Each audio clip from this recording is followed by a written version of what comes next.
नमस्कार दोस्तों, स्वागत है एक बार फिर से आपका नॉन अकेडमिक्स में। हम अपनी जर्नी शुरू कर चुके हैं और हम अपनी जर्नी जो शुरू की है वो हिस्ट्री सब्जेक्ट से, और इसमें पहला चैप्टर हमारा चल रहा है यूरोप में राष्ट्रवाद का उदय, और इसका हमने पहला सब चैप्टर और दूसरा सब चैप्टर कर लिया है।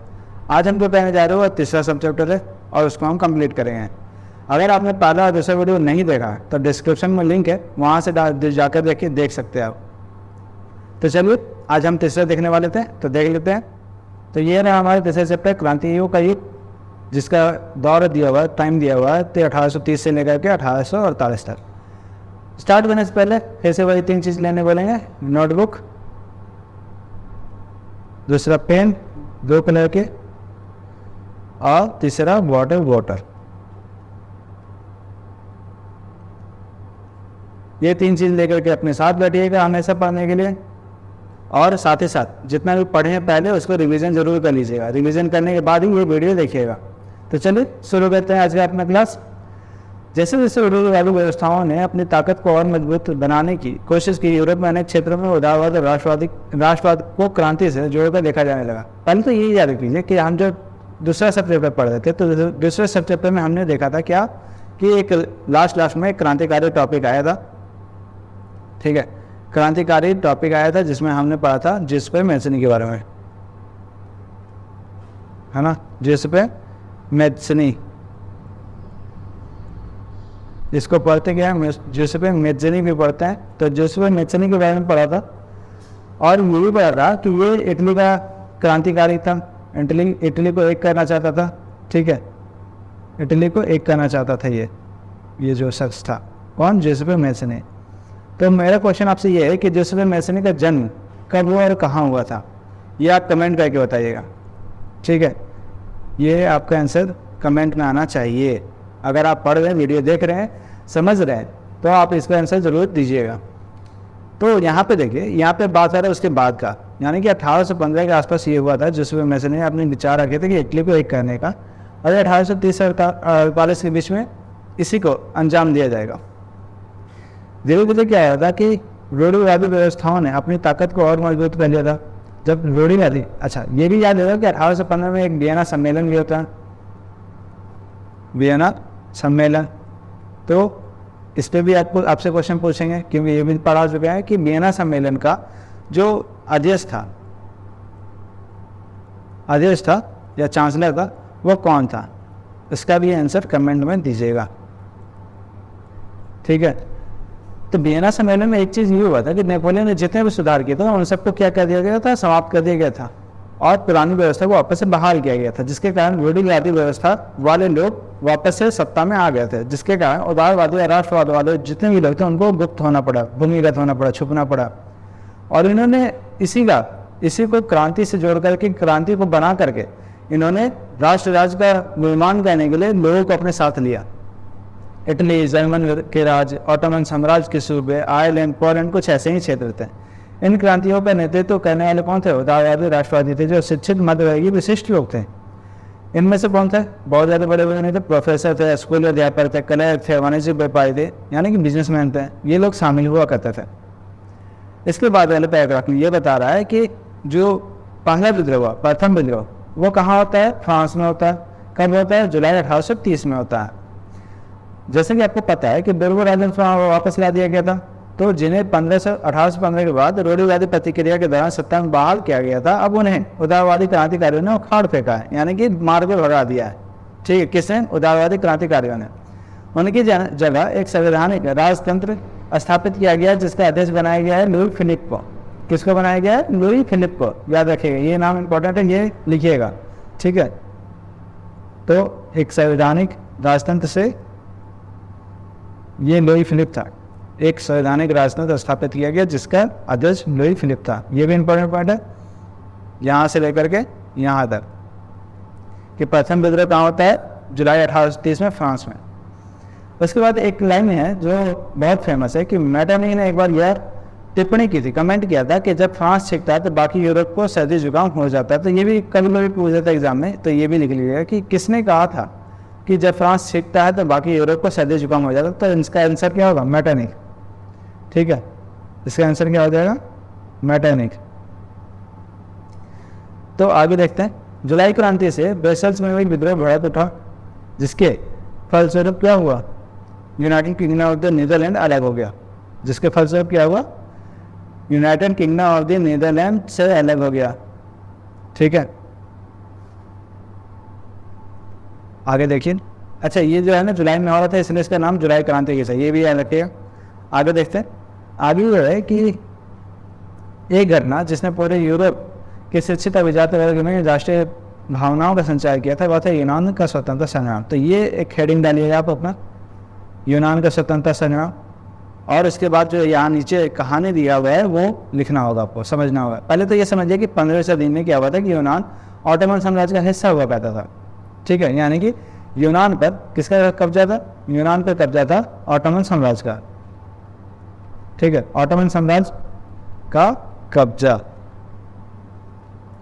ऑटोमन साम्राज्य वर्तमान में क्या है, तुर्की देश है, तुर्की देश का बात हो रहा है। ठीक है, तो यूरोप में क्रांतिकारी राजनीति की प्रगति से यूनानियों की आज़ादी के लिए संघर्ष 1821 में आरंभ हुआ। तो पारा लाइन कि ये यूनान की जो स्वतंत्रता संग्राम है वो 1821 से स्टार्ट हुई।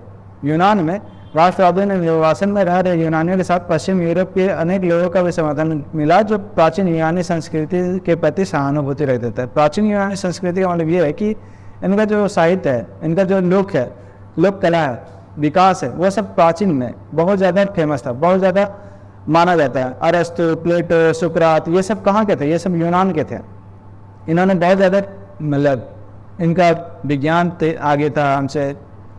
ठीक है, इनका कला आगे था, तो बहुत सारी चीज़ इनका बहुत आगे था अपने समय से। तो इसलिए वहाँ के जो लोग थे वो इनको बहुत मानते थे।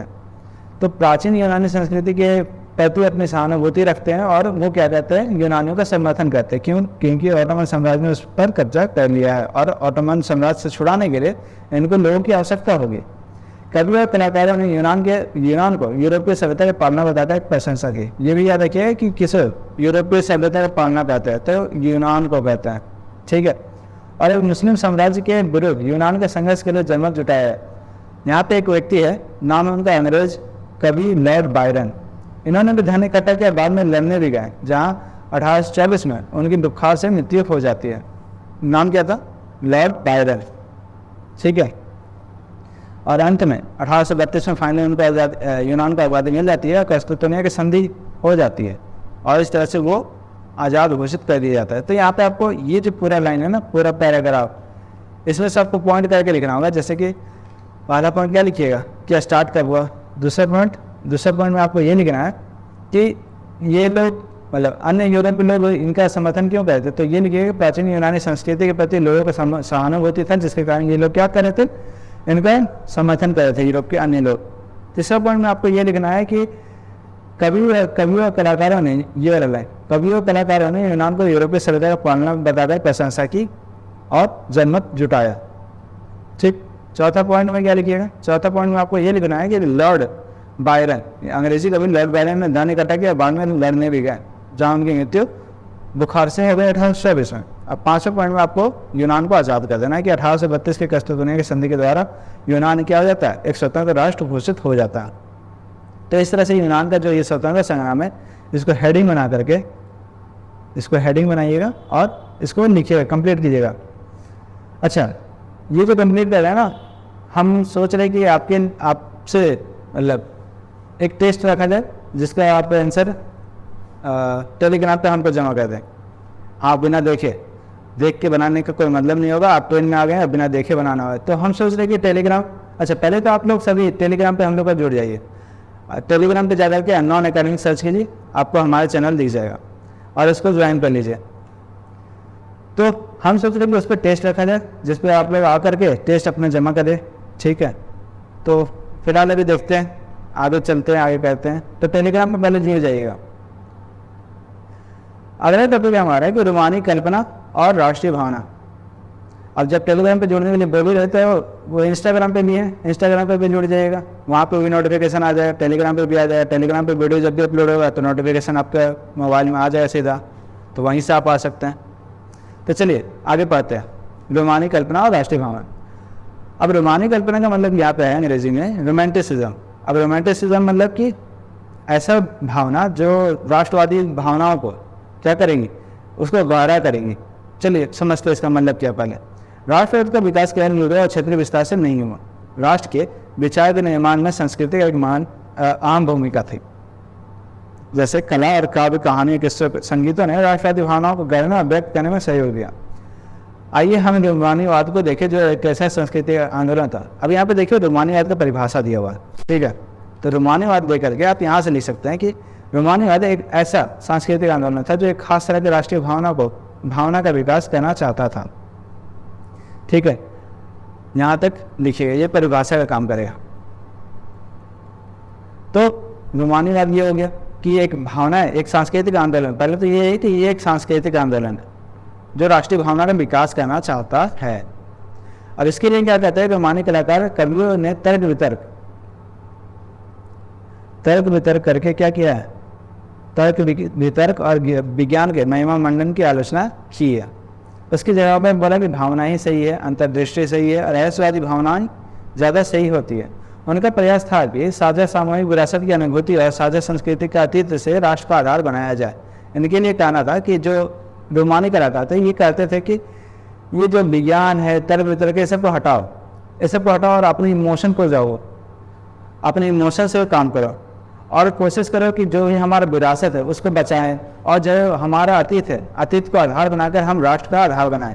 यानी कि हमारा जो फाउंडेशन होना चाहिए वो क्या होना चाहिए, हमारा अतीत होना चाहिए। हम अतीत में कैसे थे, हमारा विरासत क्या है, उसके आधार पर हमको राष्ट्र का क्या बोलते हैं, निर्माण करना चाहिए। उसी में से एक शख्स है योहान गॉटफ्रेड, ये भी एक रोमानी कलाकार है। योहान गॉटफ्रेड, ये वाला लिखिएगा पॉइंट कि योहान गॉटफ्रेड ने क्या किया कि योहान गॉटफ्रेड जैसे रोमानी चिंतकों ने दावा किया है कि सच्ची जर्मनी संस्कृति उसके आम लोगों में निहित है। राष्ट्र की सच्ची आत्मा लोकगीतों और जनकाव्यों, लोक नृत्यों से प्रकट होती थी, ठीक है। तो ये हो गया योहान गॉटफ्रेड का कहना। तो ये भी लिखिएगा योहान गॉटफ्रेड क्या कहता था। इसके बाद लिखिए, इसलिए लोग संस्कृति के इन स्वरूपों को एकत्र करने और अंकित करने के लिए बहुत सारी परियोजनाएं कर रहे थे। स्थानीय बोले पर स्थानीय लोक साहित्य को एकत्रित करने के लिए उद्देश्य सिर्फ यही था कि केवल प्राचीन राष्ट्रीय भावना को वापस नहीं लाना है, बल्कि एक आधुनिक राष्ट्रीय संदेश को भी ज़्यादा लोगों तक पहुंचाना था, जिसमें से अधिकांश क्या थे, निरक्षर थे। उनको कहानी के द्वारा ही बताया जा सकता है, कहानी, कविता, ठीक है, इस सब के जरिए ही बताया जा सकता। और यही खास बात पोलैंड पर भी लागू होता था, जिस पर क्या हुआ था, जिस पर कब्जा हो गया था रूस, प्रसा और ऑस्ट्रेलिया जैसे शक्तियों का। इन्होंने आपस में बात कर रख लिया था पोलैंड को। तो पोलैंड का बात करें तो इसमें एक इम्पोर्टेंट व्यक्ति का नाम है करेल कुर्पिस्की। ये नाम इम्पोर्टेंट है, इसको लिखिएगा। करेल कुर्पिस्की ने राष्ट्रीय संघर्ष को अपना ऑपेरा और संगीत से गुणगान किया। पोलनेस और माजुरिका जैसे लोक नृत्यों को राष्ट्रीय प्रतीकों में बदल दिया। पोलनेस और माजुरिका क्या है, वहाँ का लोक नृत्य है। अच्छा, ये लोक नृत्य है। लोक नृत्य का मतलब ये होता है कि वहाँ स्पेशली केवल वहीं पर पोलनेस और माजुरिका का परफॉर्म किया जाता था। नाम क्या था, करेल कुर्पिस्की। आगे देखिए, आगे यहाँ पे बता रहा है कि भाषा भी इम्पोर्टेंट रूप लेती है, भाषा भी इम्पोर्टेंट काम करती है। जैसे कि रूस कब्जा कर लिया था पोलैंड पे, तो पोलिश भाषा को स्कूल से बलपूर्वक हटा दिया गया और हर जगह रूसी भाषा को लगाया गया। तो एक पॉइंट ये हो गया, ठीक है। हेडिंग डालिएगा कि रूस द्वारा पोलैंड पर कब्जा के बाद, पोलैंड पर कब्जा के बाद, ये हेडिंग डाल दीजिएगा। उसके बाद लिखिएगा पहला पॉइंट कि रूसी कब्जे के बाद पोलिश भाषा को स्कूल से बलपूर्वक हटाया गया, रूसी भाषा को हर जगह जबरन लाया गया, ठीक।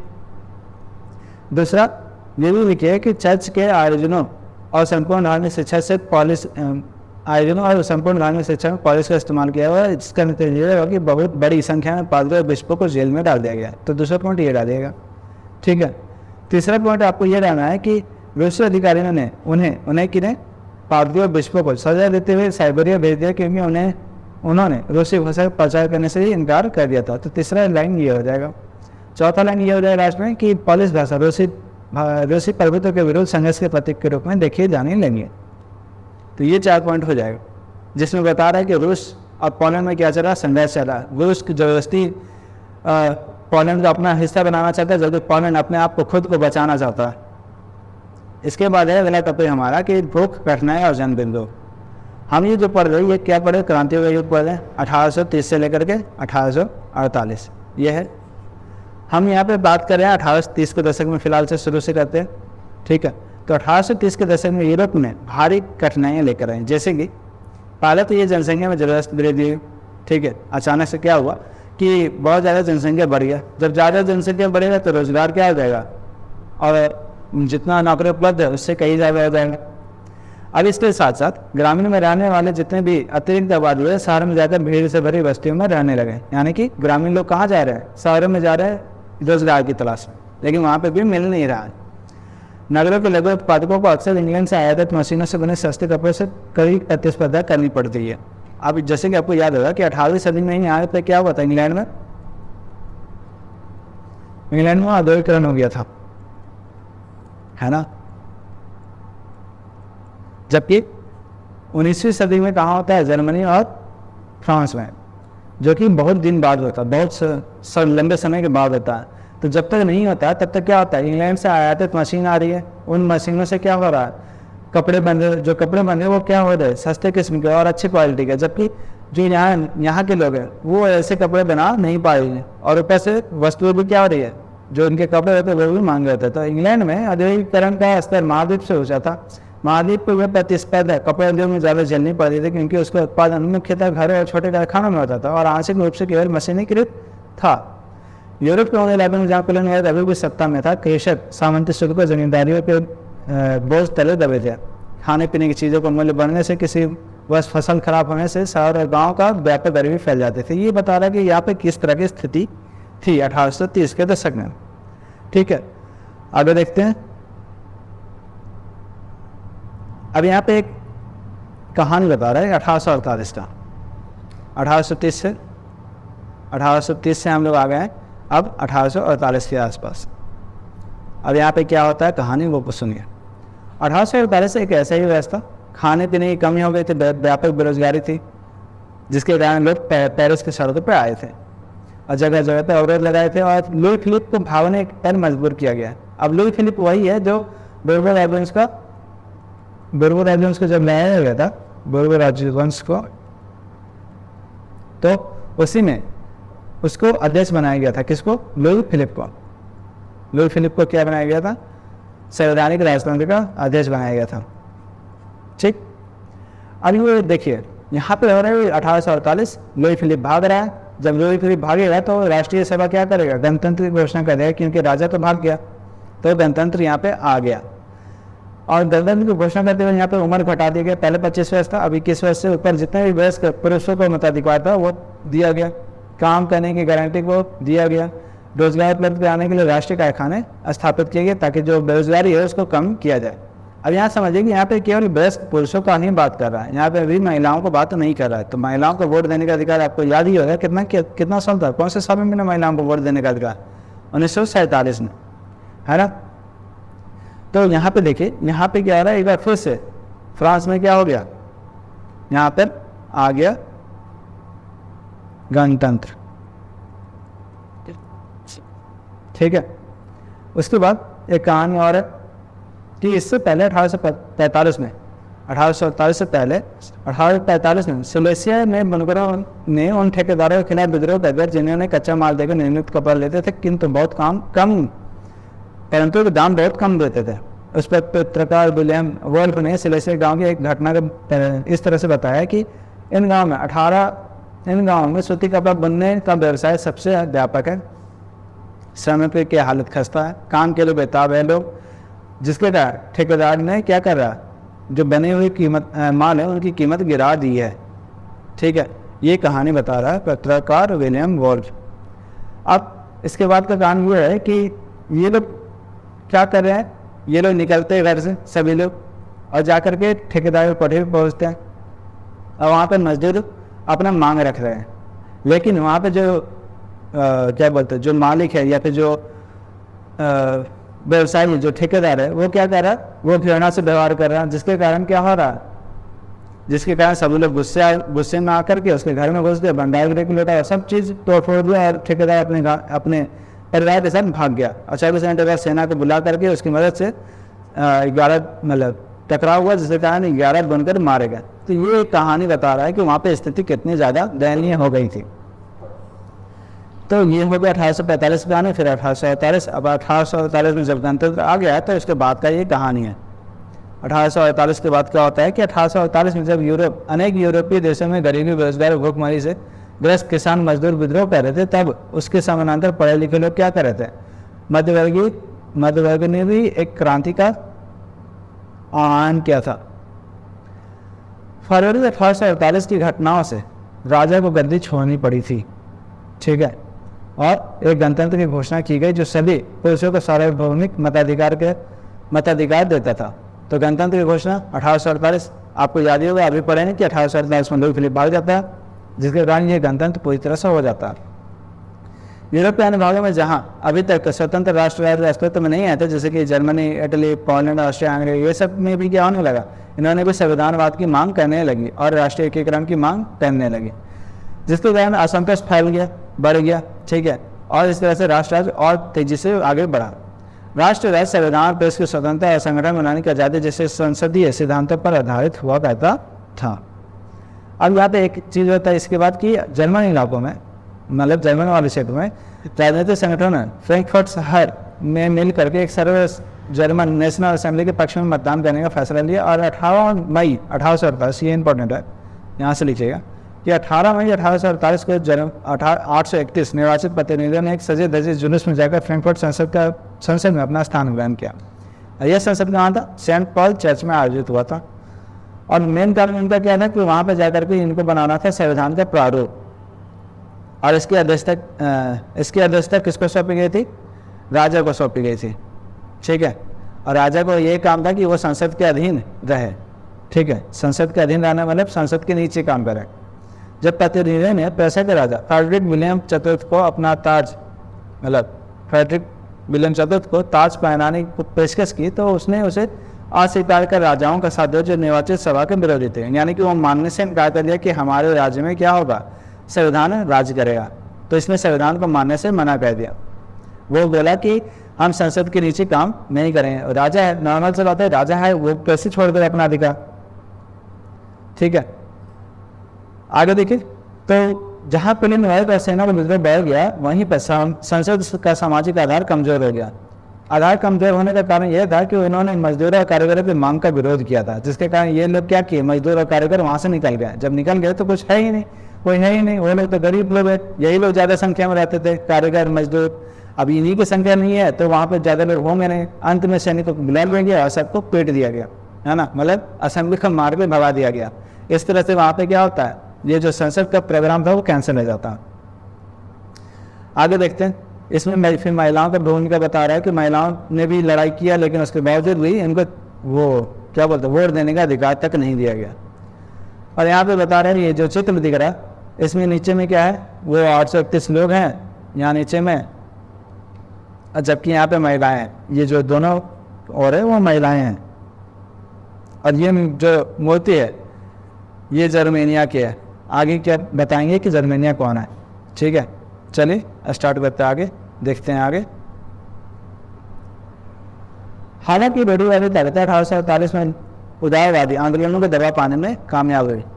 जो राजतंत्र है, राजतंत्र क्या है, एक तरह का वो रूढ़िवादी है, ठीक है। वो कहते हैं नई व्यवस्था को लाने नहीं दे रहा, किंतु वो पुरानी व्यवस्था बहाल नहीं कर पाई, यानी भगा तो दिए, गणतंत्र बनाने तो नहीं दिए, लेकिन पुरानी व्यवस्था जो थी वो भी कायम नहीं कर पाए। राजाओं को यह समझ में आना शुरू हो गया कि उदारवादी राष्ट्रवादी क्रांतिकारियों को रियायतें देकर ही क्रांति व दमन का चक्र को समाप्त किया जा सकता है। तो 1848 में बाद के वर्षों में उन्होंने मध्य और पूर्वी यूरोप के निरंकुश राजशाहियों ने उन परिवर्तनों का आरंभ किया जो पश्चिमी यूरोप में 1815 से पहले ही हो चुका था। इस प्रकार हेब्सबर्ग के अधिकार वाले क्षेत्रों और रूस में भूदास्त्र बंधे मजदूरी को समाप्त कर दिया। आपको याद होगा कि लुई बोले नेपोलियन ने भी क्या किया था, भूदास्त्र बंधे मजदूरी को खत्म कर दिया था। वो कब किया था, 1815 से पहले ही कर दिया था ना।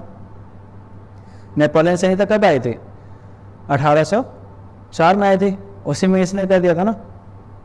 हैब्सबर्ग शासकों ने हंगरी के लोगों को ज़्यादा स्वायत्ता प्रदान की, हालांकि इससे निरंकुश में 11 का पर्वत ही साफ हुआ, पर्वत का रास्ता ही साफ हुआ, यानी कि वो लोग क्या हो गए, धीरे धीरे शक्तिशाली हो गए में 11 लोग। तो ये रहा हमारा आज का क्रांतियों का युग खत्म होता हुआ चैप्टर। इसके बाद हम लोग जो पढ़ेंगे वो हमारा चौथा चैप्टर है, जर्मनी और इटली का निर्माण। निर्माण मतलब एकीकरण है, जर्मनी और इटली का एकीकरण करेंगे हम लोग।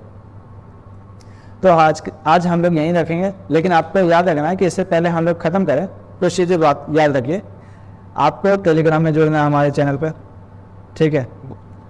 दूसरा, आप हमको फॉलो कर सकते हैं इंस्टाग्राम पर,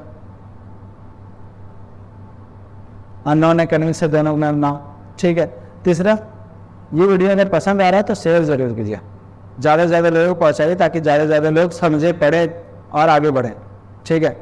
और चौथा पॉइंट, इसके बाद एक क्विज़ होगा, मतलब बोलिए तो हम अगले क्लास में क्विज़ रखते हैं।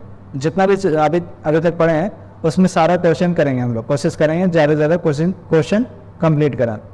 तो उम्मीद है कि लगभग 15-20 क्वेश्चन रहेंगे, देखते हैं कितना कर सकते हैं। मिलते हैं अगले क्लास में, तब तक के लिए गुड बाय, टेक केयर और मिलते हैं जल्द।